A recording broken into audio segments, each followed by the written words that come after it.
கிறிஸ்மஸ்னு சொல்லக்கூடிய பிறருக்கு பகிரக்கூடிய நாளாகி இன்றைக்கு ஆண்டவர் உங்களோடு என்ன பேசுகிறார்னு பார்ப்போமா?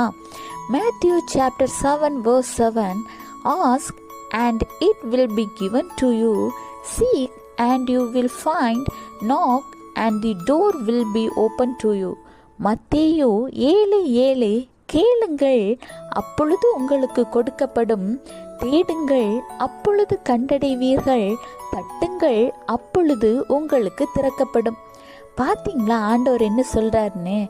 ஆண்டவர்கிட்ட நீங்கள் கேட்க கேட்க ஆண்டவர் உங்களுக்கு ஆசீர்வாதங்களையும் சந்தோஷங்களையும் சமாதானங்களையும் உங்களுக்கும் உங்கள் குடும்பத்திற்கும் கட்டளை இடுவார். நீங்கள் ஆண்டவரை தேட தேட பரிசுத்த ஆவியால் அவரோடு பேசுவீங்க, தேவனை கண்டடைவீங்க. நீங்கள் ஆண்டவரை தட்ட தட்ட உங்களுக்கு எல்லா வழிவாசல்களும் திறக்கப்படுங்க.